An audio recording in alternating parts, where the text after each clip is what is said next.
छत्रपती संभाजी महाराजांचा इतिहास सांगताना प्रत्येक जण तो आपल्या पद्धतीने सांगतो आणि याच्यामध्ये ज्याच्या त्याच्या राजकीय भूमिकेनुसार मग लोक आपापली बाजू ठरवतात। छत्रपती संभाजी महाराजांच्या बाबतीत तर असं सगळ्यात जास्त होतं। मग संभाजी महाराज स्वराज्य रक्षक की धर्मवीर? संभाजी महाराजांची हत्या औरंगजेबानं मुस्लिम कायद्याप्रमाणे केली की मनुस्मृतीप्रमाणे केली? असे अनेक प्रश्न लोक उभे करतात आणि विशेषतः असे प्रश्न राजकारणी उभे करतात। आजच्या या व्हिडिओमध्ये आपण पाहणार आहोत छत्रपती संभाजी महाराजांची हत्या किंवा त्यांचा खून कुठल्या कायद्याप्रमाणे झाला? इस्लामी कायद्याप्रमाणे की औरंगजेबाच्या विकृतीप्रमाणे की मनुस्मृतीप्रमाणे? आणि हे बघताना आपण सर्वात अगोदर सुरुवात करणार आहोत ज्या प्रकारे छत्रपती संभाजी महाराजांची हत्या झाली त्या प्रकारे इतर कुणाची हत्या झाली होती काय, आणि तेही औरंगजेबाच्या काळात झाली होती काय? मग या सर्वांच्या हत्या कुठल्या प्रकारे झाल्या होत्या, कुठल्या कायद्यानुसार झाल्या होत्या? मग शेवटी हे पाहणार आहोत की संभाजी महाराजांच्या हत्येच्या वेळचा तो पुरावा जो सिद्ध करतो की संभाजी महाराजांची हत्या कोणत्या कायद्याने करण्यात आली होती। प्रकाश आंबेडकरांनी ज्यांचा उल्लेख केला ते आबा भटजी कोण हे देखील आपण आजच्याच या व्हिडिओमध्ये बघणार आहोत, कारण या गोष्टीचा पुरावा बाकी कोणाकडे नसला तरी औरंगजेबाच्या दरबारात असणारा साकी मुस्तैद खान यानं तो लिहून ठेवलाय, तो त्याच्या मासिर-ए आलमगिरी या ग्रंथात।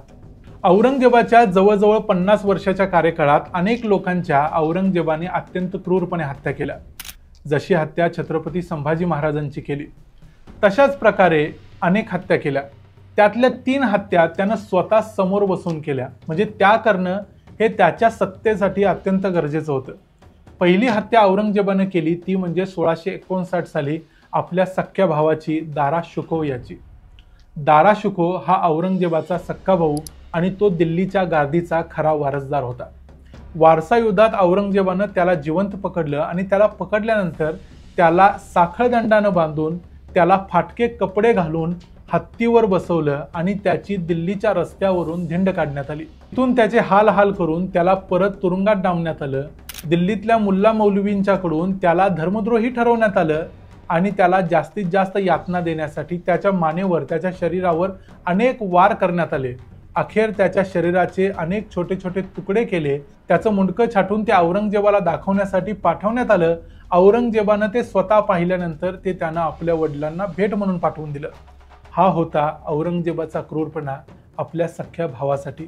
1661 साली औरंगजेबानं दिल्लीतल्या एका सरमत कशानी नावाच्या फकीराला पकडलं। हा सरमत कशानी संपूर्ण कलमा म्हणत नव्हता, म्हणजे ला इला इल्लिल्ला असं तो म्हणायचा आणि पुढचं काही म्हणत नव्हता।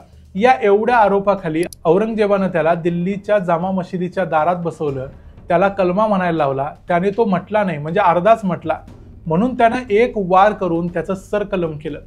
त्याचं सरकलम करण्यापूर्वी औरंगजेबानं इस्लामी धर्ममार्तंडांचं मत आपल्या बाजूने वळवून घेतलं होतं।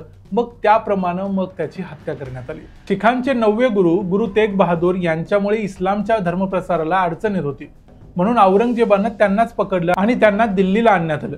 दिल्लीच्या चांदणी चौकात त्यांना इस्लाम स्वीकारायला सांगण्यात आलं। त्यांनी नकार दिला तेव्हा भर रस्त्यात त्यांना डोक्यापासून पायापर्यंत उभं चिरण्यात आलं। त्यांचे शिष्य असणाऱ्या भाई मतीदास यांना आडवं चिरण्यात आलं। त्यांचे शिष्य असणाऱ्या आणखी एक भाई सतीदास यांना कापसामध्ये गुंडाळून जाळण्यात आलं। हे दिल्लीच्या रस्त्यावरच होत होतं।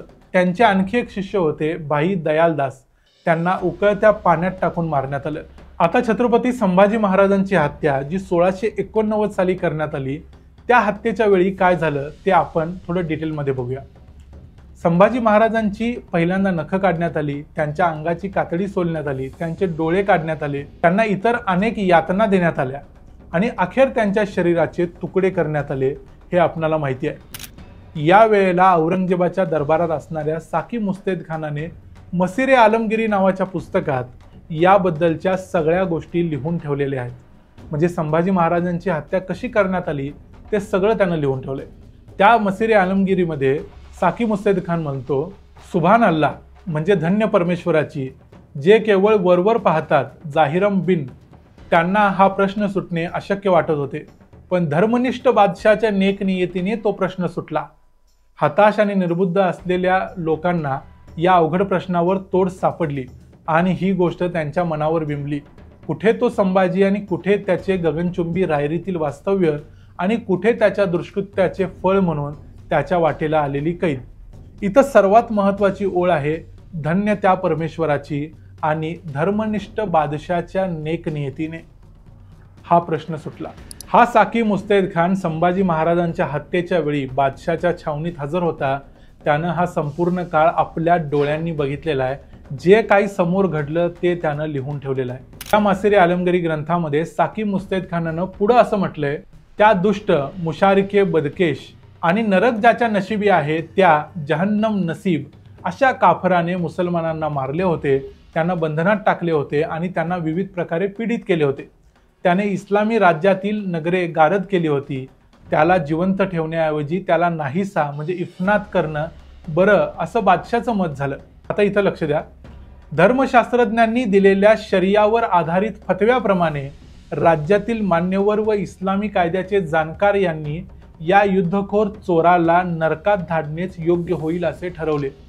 त्यामुळे 21 जमावदिलावल जुलूस 32ला बादशाह कोरेगावला आल्यावर त्याला कवी कलश याच्या समवेत काफिरांना ठार मारणाऱ्या तलवारीच्या साह्याने सर्वात खोल अशा नरकात धाडले गेले. आता या पॅराग्राफ मधल्या सगळ्यात महत्त्वाच्या ओळी आहेत.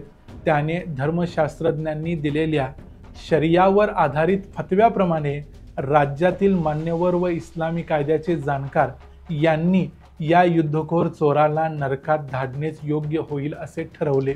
म्हणजे थोडक्यात काय, औरंगजेबाने संभाजी महाराजांची हत्या करण्यासाठी देखील धर्मशास्त्रज्ञांचं मत विचारून घेतलं आणि त्याप्रमाणे मग कारवाई केली. हे करताना औरंगजेबाचं स्वतःचं मत सगळ्यात जास्त महत्त्वाचं असायचं, कारण त्याचे धर्मशास्त्रज्ञ किंवा त्याचे जे मुल्ला मौलवी असायचे ते फतवा अशा प्रकारचा द्यायचे जो फतवा औरंगजेबाला हवा असायचा. असाच फतवा त्यांनी दाराशुकोच्या बाबतीत दिला, असाच फतवा सरमदकशानीच्या बाबतीत दिला, असाच फतवा गुरु तेग बहादुराच्या बाबतीत दिला.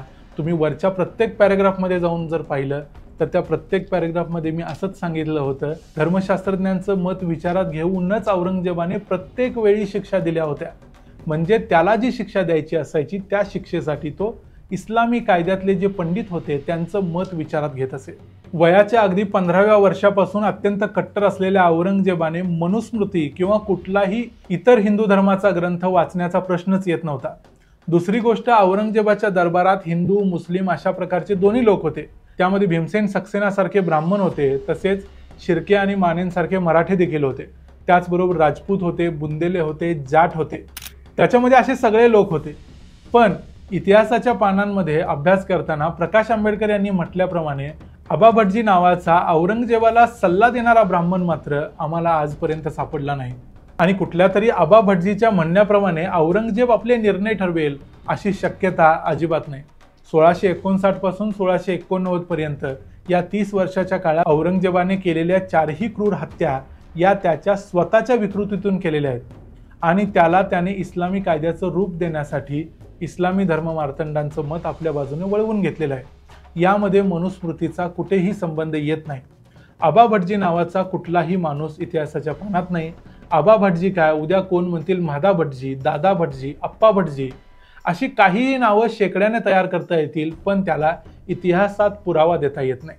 त्यामुळे औरंगजेबाने छत्रपती संभाजी महाराज आणि गुरु तेग बहादूर या हिंदू आणि शीख यांच्याबरोबरच दारा शुको आणि सरमदकशानी यांच्यासारख्या मुसलमानांची हत्या आपल्या विकृतीतून इस्लामी कायद्याचा आधार घेऊन केली, इस्लामी धर्मगुरूंच्या फतव्याप्रमाणे केली. त्याच्यामध्ये मनुस्मृतीचा कोणताही संबंध नाही. आणि आणखी एक महत्त्वाची गोष्ट इथं सांगितली पाहिजे, मनुस्मृतीमध्ये एखाद्या व्यक्तीला शिक्षा म्हणून त्याची हत्या करताना कोणत्या प्रकारे त्याला यातना द्याव्यात असे सांगणारे कोणतेही श्लोक नाहीत. असे श्लोक कदाचित कुराणमध्ये देखील नसतील, कारण ही सगळी विकृती औरंगजेबाची आहे.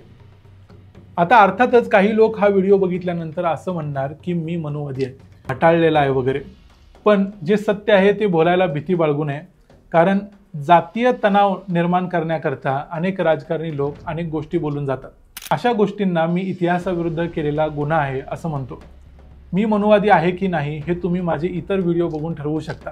दुसरी एक गोष्ट इथं क्लिअर करणं गरजेचं आहे की मनुस्मृतीप्रमाणे छत्रपती संभाजी महाराजांची हत्या झाली नसली तरी मनुस्मृती हा ग्रंथ भारतीय समाजाची कधीही न भरून येणारी हानी करणारा ग्रंथ होता. हा ग्रंथ आणि ह्या ग्रंथाप्रमाणे निर्माण केलेली वर्णव्यवस्था यांचं कधीही समर्थन होऊ शकत नाही. त्यामुळे मनुस्मृती कधीच मान्य नाही. पण छत्रपती संभाजी महाराजांची हत्या मनुस्मृतीप्रमाणे झालेली नाही. या गोष्टीबद्दल तुमच्या मनात अनेक प्रश्न असतील, ते प्रश्न तुम्ही जरूर विचारा. तुमचे प्रश्न आम्हाला अनेक नवीन व्हिडिओ करण्यासाठी किंवा नवीन माहिती देण्यासाठी प्रेरणा देतात. त्यामुळे तुमचे प्रश्न विचारा. तुमच्या काही शंका असतील तर त्या देखील विचारा. हा विषय सोडून इतर काही विषयांच्या बद्दलचे तुमचे प्रश्न असतील तर ते देखील विचारा. व्हिडिओ आवडला असेल तर व्हिडिओला लाईक जरूर करा. हा व्हिडिओ तुमच्या मित्रांच्या बरोबर, नातेवाईकांच्या बरोबर आणि तुम्हाला मनुवादी भटाळलेला म्हणणाऱ्या किंवा तुमच्या पॉलिटिकल अपोनंटला देखील जरूर पाठवा, कारण त्यांचं देखील प्रबोधन होणं गरजेचं आहे. हा व्हिडिओ आवडला असेल तर लाईक करा. पुन्हा भेटू पुढच्या व्हिडिओमध्ये. तोपर्यंत पाहत रहा द मराठी बाणा.